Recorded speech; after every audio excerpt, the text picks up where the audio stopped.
రామ కోదండ రామ రామ కళ్యాణ రామ రామ కోదండ రామ రామ కళ్యాణ రామ రామ సీతాపతి రామ నీవే గతి రామ నీకు మ్రోకేతి రామ నీచే జీకేతి రామ కోదండ రామ రామ కళ్యాణ రామ రామ కోదండ రామ రామ కళ్యాణ రామ రామ కోదండ రామ రామ కళ్యాణ రామ.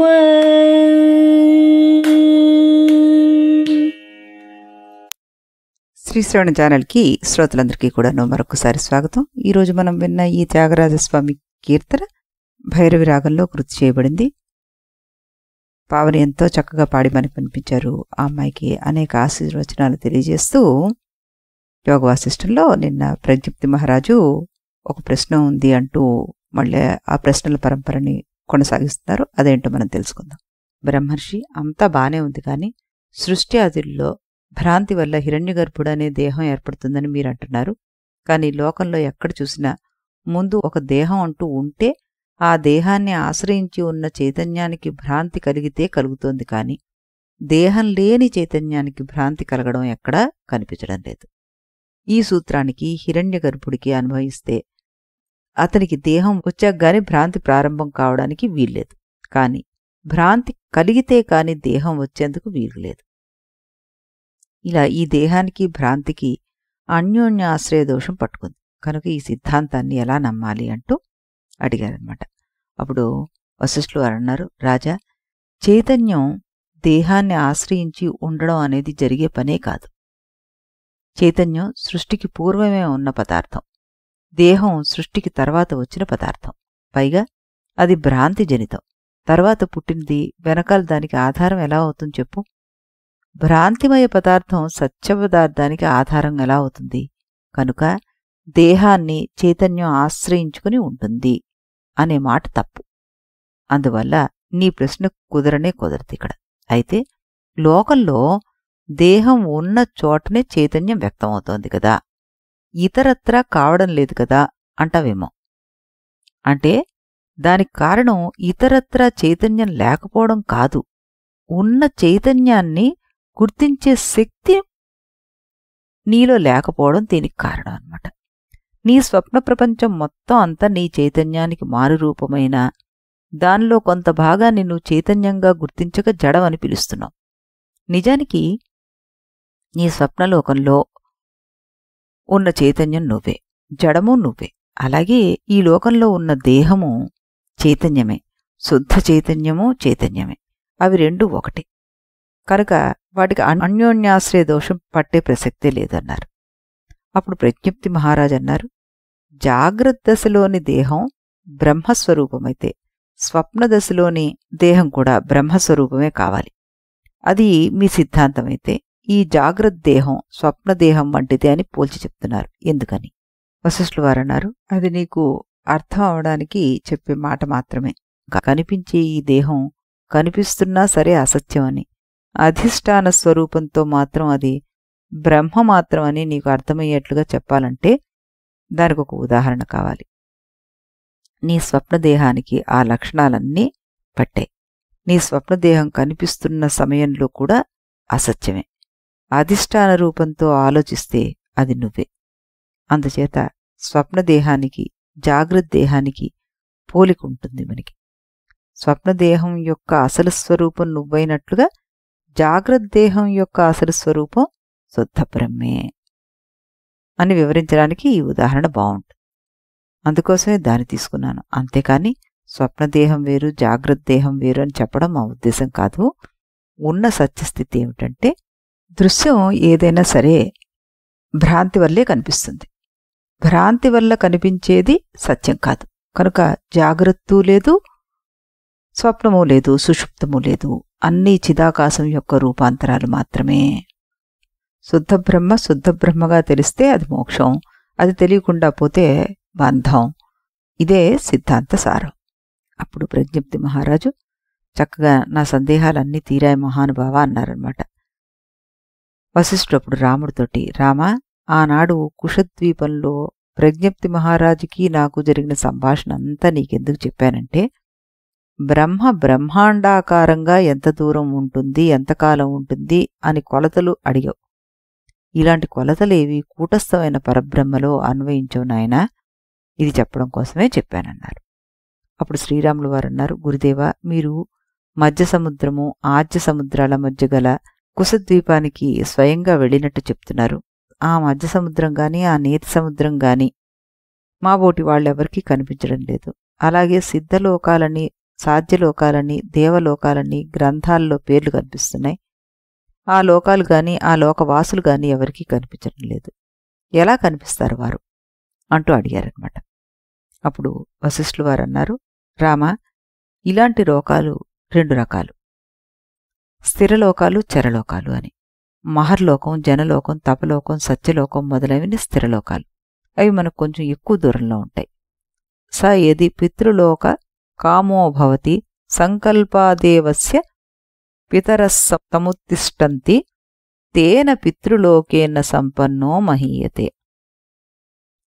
సగుణ బ్రహ్మోపాసకుడు తనకు పితృలోకం కావాలని కోరుకుంటే వాడి సంకల్పం చేతే వాడి పితృదేవతలు లేచి వస్తారు, వాడికి పితృలోకం దొరుకుతుంది. ఇత్యాది వాక్యాల్లో చాందోగ్యాది శృతులు కొన్ని లోకాలను చెప్పాయి. వాటినే సంకల్పలోకాలు అంటారు. ఇవి గాలిలాగా ఆయా జీవులు ఎక్కడెక్కడ ఉంటారో అక్కడక్కడ తిరుగుతూనే ఉంటాయి. అందుచేతనే వాటిని చరలోకాలు అన్నారు. ఇవి అవి కూడా ఎవరో ఒకరి సంకల్పం వల్ల పుట్టిన లోకాలే. యోగాధారణ తీవ్రంగా చేసి తీవ్రంగా సంకల్పిస్తే వాడి సంకల్ప నగరాలు గట్టిపడి స్థిరత్వాన్ని పొందుతాయి. మీ బోటి జీవులు ప్రతిరోజు స్వప్నాల రూపంలో సంకల్ప నగరాలను సృష్టి చేస్తున్నారు, కానీ వాటిని ఘనీభవింపజేయలేకపోతున్నారన్నమాట. ధారణా బలం ఉంటే ఆ పని పూర్తి చేయొచ్చు. అనేక మంది సంకల్పాలు స్థిరంగా కలవడం వల్ల సత్యలోకాది స్థిరలోకాలు ఏర్పడుతున్నాయి. ఇతర యోగుల వైయక్తిక సంకల్పాల వల్ల పుట్టిన సంకల్ప లోకాలు వాళ్ల వెంబడ తిరుగుతున్నాయి. అంతే భేదం. మరో విశేషం కూడా ఉంది. పుణ్యబలం చేత స్వర్గాది స్థిరలోకాలను పొందిన వారికి అవి సులభ సాధ్యాలుగా ఉంటాయి కనుక మనం భూలోకంలో తిరిగినట్లుగా వాళ్ళు ఆ లోకాల్లో చాలా కాలం యథేచ్ఛగా తిరగలుగుతారు. యోగాధారణను చేసి స్వర్గలోకాల్లో ప్రవేశించే వారికి మాత్రం అక్కడికి ప్రవేశం, అక్కడ నివాసం కూడా కొంచెం కష్టసాధ్యంగా ఉంటుంది. అందుచేతనే అలాంటి యోగులు త్వరగా వెనక్కి వచ్చేస్తూ ఉంటారు. యోగబలం ఉన్నవాడు స్థిరలోకాలైనా చరలోకాలైనా యథేచ్ఛగా వెళ్ళగలడు. అలాంటివాడు ఇతర స్వప్నలోకాల్లోకి కూడా ప్రవేశించగలడు. నువ్వు కూడా అలాంటి ధారణాభ్యాసం చేస్తే ఏ లోకాన్నైనా చూడగలవు. కాని అంత కష్టపడి ఆ పని చేసినందువల్ల వచ్చిన ప్రత్యేక ప్రయోజనం ఏమీ ఉండదు. లోకం ఏదైనా అది సంకల్పజనితమే, భ్రాంతిమయమే. నిజంగా ఉన్నది శుద్ధ పరమాత్మ మాత్రమే. ఆ అనుభవాన్ని సంపాదించడానికి ఏ లోకంతోనూ పని ఉండదు. రామా, నేను చెప్పిన ఈ మాటలు నీకు మహర్షులు చెప్పిన మాటలతో విరోధిస్తున్నట్లుగా కనిపించవచ్చు. కొందరు అలాంటి లోకాన్ని భూలోకంలాగానే సత్యాలని చెప్పవచ్చు, కొందరు అవి అసలు లేవని కూడా చెప్పవచ్చు. ఇత్తమస్తు యది వా అన్యదాస్తు వామైవ భూద్భవతో కోత్ర సంభ్రమః ముంచ పల్గునీ ఫలే ఫలగ్రహం బుద్ధవానసి కృతం పరిశ్రమైః అంటూ 211వ సర్గలో 30వ శ్లోకం చెప్తోంది. నేను చెప్పినట్లుగా కల్పనా మాత్రాలైతే గాని కాకపోతే కాని, అవి ఉంటే ఉండని, లేకపోతే లేకపోని, మనకెందుకు కంగారు? నువ్వు చాలా కృషి చేసావు, తెలియవలసిన బ్రహ్మతత్వం తెలిసింది. ఇక ఈ అల్పమైన యోగసిద్ధుల మీద దృష్టి పెట్టకు, వాటిని వదిలేసే అన్నారు. ఇంతకు తేలిన పరమార్థం ఏమిటంటే పరబ్రహ్మం ఒక్కటే ఉంది. దానిమీద సమష్టి అహంకార స్వరూపుడైన హిరణ్యగర్భుడు, వాడి మీద జగత్తు, దానిమీద వ్యష్టిజీవులు, ఇలా కల్పన సాగిపోతుంది. కనుక ఈ మొత్తం అంతా కూడా బ్రహ్మ యొక్క వివర్త స్వరూపమే కాని అది కూడా చివరి మాట కాదు. వివర్తమనే మాట కూడా కల్పనే. ఉన్నది శుద్ధ పరబ్రహ్మ, అదే వేదాంత సారము అంటూ చెప్పారన్నమాట. అప్పుడు శ్రీరాముడు, ఈ కల్పన చేసిందెవరు? కల్పనకు వెనకాల ఉన్నది శుద్ధ పరబ్రహ్మే కదా. చేస్తే అదే ఈ కల్పన చెయ్యాలి.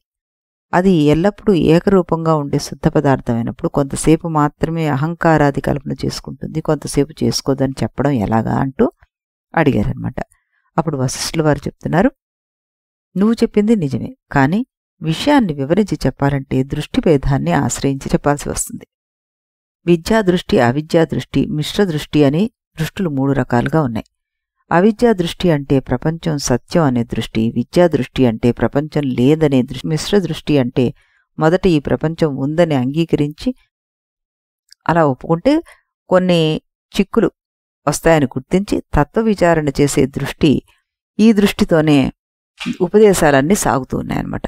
ద్రష్టల్ని తెలుసుకోవాలని కోరిక ఉన్న జీవుడికి సంబంధించినవే శుద్ధ బ్రహ్మకు తను తానుగా ప్రకాశించడానికి కానీ, తాను జగద్రూపంగా ప్రకాశించడానికి కానీ దృష్టిల యొక్క సహాయం అక్కర్లేదనమాట. నేను ఇందాక వివర్తం కూడా కల్పనే అని చెప్పింది విద్యాది దృష్టితో చెప్పిన మాట, బ్రహ్మ మీద కల్పనా పరంపర జరుగుతోందనే మాట మిశ్ర దృష్టితోటి చెప్పిన మాట. ఈ మాటను అర్థం చేసుకుంటే గాలికి కదలికకు తేడా లేనట్లుగా బ్రహ్మకు జగత్తుకు తేడా లేదని అర్థమవుతుంది. అప్పుడు నీ ప్రశ్న పుట్టనే పుట్టదు అన్నారు. శ్రీరాముడు వెంటనే, బావుంది గురుదేవా, కాని మీరు ఇందాక కల్పనా పరంపరను ఇంకా చెప్పబోతుంటే నేను మధ్యలో అడ్డం తగిలాను కదా, మీరు అనుకున్నది పూర్తి చేయండి అన్నారు. అప్పుడు వశిష్ఠులు వారన్నారు, కొత్త విషయం ఏమీ లేదందులో. మొదట అహంకారము, దానిమీద పంచభూతాలు, దానిమీద దేశకాలాలు, ఇలా క్రమంగా కల్పన పెరిగిపోతుంది. దీనికి ఇదే వరుస అనే నియమం కూడా లేదు. కనుక బ్రహ్మే తన మీద తానే జీవత్వాన్ని ఆరోపించుకొని తద్వారా ప్రపంచాన్ని చూస్తోంది, మళ్లీ తానే తత్వజ్ఞానాన్ని పొంది తానుగా మిగిలిపోతోంది అంటూ 212వ సర్గని ముగించారు. ఇక్కడ రామ, నువ్వు ఈ ప్రశ్నలు వేస్తుంటే నాకు ఒక పాత సంఘటన గుర్తుకొచ్చింది. నువ్వు నీ పూర్వజన్మల్లో ఒక దాంట్లో నాకు శిష్యుడుగా ఉండేవాడివి. అప్పుడు నువ్వు రాజకుమారుడివి కాదు, ఒక అరణ్యంలో నా దగ్గర వేదాధ్యయనం చేస్తూ ఉండేవాడు. అప్పుడు ఒక రోజున ఇలాంటి చర్చే చేశావు. ఆ చర్చ ఎలా సాగింది అంటే అంటూ మొదలుపెట్టారనమాట. ఆ శిష్యుడుగా ఉన్న శ్రీరాములు వారు ఎలా అడుగుతున్నారంటే, గురువుగారు, మహాప్రళయంలో నశించకుండా మిగిలి ఉండే వస్తువు ఏది అని అడిగారు. అప్పుడు వశిష్ఠులు వారు చెప్పారు, నాయన, అది అర్థం కావడానికి నీ సుషుప్తిని తీసుకో. నీకు ముందొక స్వప్నం వచ్చింది, తర్వాత సుషుప్తి వచ్చింది. అప్పుడు స్వప్న ప్రపంచంలో ఏం మిగిలింది? అక్కడ ఉండే దేశము, కాలము, దిక్కులు, చిత్తము, అహంకారము, చివరికి అక్కడ ఉండే ఆకాశం అన్నీ నశించిపోయాయి. ఎన్ని నశించినా వాటన్నిటికీ సాక్షిగా ఉన్నా నువ్వు మాత్రం మిగిలి ఉంటావు. ప్రళయం దగ్గర కూడా సరిగ్గా ఇదే జరిగింది. సాక్షివైన నువ్వు ఒక్కడివే మిగులుతావు, మరి ఏదీ మిగలదు. నువ్వు కూడా మిగలలేదు అనుకుంటే ప్రళయం జరుగుతుందని చెప్పడానికి కూడా కుదరదు. కనుక సాక్షివైన నువ్వు మిగిలి ఉన్నావని ఒప్పుకోవాలన్నమాట అన్నారు. అప్పుడు శిష్యుడు గురువుగారితోటి, నా అసతో విద్యతే భావః నా భావో విద్యతే సతః అన్నారు. లేనిదానికి ఉనికి ఎప్పుడూ లేదు, ఉన్నదానికి లేమి ఎప్పుడూ రాదు అని ఒక సుప్రసిద్ధ సూక్తి ఉంది కదా. మరి ఇంత స్పష్టంగా అస్తిత్వాన్ని పొంది ఉన్న ఈ ప్రపంచం ఉన్నట్టుండి ఏమైపోతుంది, ఎక్కడికి వెళ్ళిపోతుంది అంటూ అడిగాడు. అప్పుడు వశిష్ఠులు వారు చెప్పారు, నువ్వు చెప్పిన సూక్తి పూర్తిగా సత్యమే, కాని స్పష్టంగా ఉన్నట్లు కనిపించిన ఎండమావి నీరు ఉన్నట్లు ఉండి ఎలా మాయమైపోతుంది? దానికి అసలు అస్తిత్వం లేదు కనుక పోయింది. ఈ ప్రపంచం కూడా అలాగే పోతుంది, అక్కడికే పోతుంది అన్నారు. గురుగారు, మీరు చెప్పిన ఉదాహరణలో సూర్యకిరణాలే నది వేషం వేసుకుని వచ్చాయి. మరి ఈ ప్రపంచం వేషం వేసుకుని వచ్చిన వారెవరు అని అడిగారు. అప్పుడు, నాయనా, స్వచ్ఛమైన చిదాకాశమే ప్రపంచం అనే వేషంలో కనిపిస్తోంది. నువ్వొక్కడివే స్వచ్ఛమైన నీటి మడుగులో దిగావు. అప్పుడు నీళ్లలో నీ నీడ కనిపించింది. అంత మాత్రం చేత నువ్వు నిజంగా రెండయ్యావా? కాలేదుగా. ఒడ్డు మీద వస్తే నువ్వు ఒకటిగానే ఉంటున్నావు. అలాగే శుద్ధ పరబ్రహ్మ సృష్టి సమయంలో అనేక రూపాలతో కనిపించిన ప్రళయంలో ఒక్కడిగానే మిగిలి ఉన్నాడు అన్నారు. అప్పుడు శిష్యుడన్నాడు, గురుగారు, మీరు మొత్తం స్వప్న దృష్టాంతం మీద ఆధారపడి సమాధానాలు లాక్కొస్తున్నారు. నాకు సుషుప్తి వచ్చి నా ప్రపంచం మునిగిపోయినప్పుడు మిగిలిన వాళ్ళకి ప్రపంచం మామూలుగానే కనిపిస్తోంది. అలాగే ప్రళయ సమయంలో కూడా కొంతమందికి ప్రపంచం కనిపిస్తుందంటారా అంటూ అడిగాడు. ఈ ప్రపంచం అని చెప్పలేను గాని ప్రపంచం కనిపిస్తుంది. ఎందుకంటే ఎవరి ప్రపంచం వారిది గనక. 5వ ఉపాఖ్యానంలో నేను ఆ విషయాన్ని బాగా వివరించాను. శుద్ధ పరమాత్మ మీద వివర్త రూపంగా సమస్త పదార్థాలు కనిపిస్తాయి. కనుక ఈ కనిపించడం అంతా మనస్సులో కలిగే ఆలోచన యొక్క ఫలితమే. ఎవరి ఆలోచన ఎలా ఉంటే వారి సృష్టి అలా జరుగుతూ ఉంటుంది. ఒక్కొక్కడు తన ఆలోచన ప్రకారం ఆ సృష్టికి మూలమైన సృష్టికర్త వీడే అనే ఒక సిద్ధాంతం చెప్పి దాన్ని రకరకాలుగా సమర్థిస్తూ ఉంటాడనమాట. ఎవరి వాదము తప్పనడానికి వీల్లేదు. ఎందుకంటే సర్వమేవ పదే తస్మిన్ సంభవత్యుత్తమోత్తమే విధయ ప్రతిశేషాదస్య కేతే సంతి నా సంతికే అంటూ 213లో చెప్పారు. ఆ మూలతత్వమే సర్వోత్తమం, దానిలో అన్నీ సంభవిస్తాయి, అక్కడ సంభవించని విభేదాలే ఉన్నాయి, నిషేధాలే ఉన్నాయి అని అర్థం అనమాట ఈ శ్లోకానికి. తర్వాత ఎవరి దృష్టిని బట్టి వారికి ఈ అనుభవం కలుగుతూ ఉంటుంది కనుక వారి వారి దృష్టి వరకు అవి సత్యాలే, మిగిలిన వారికి అవి కుందేటి కొమ్మలు.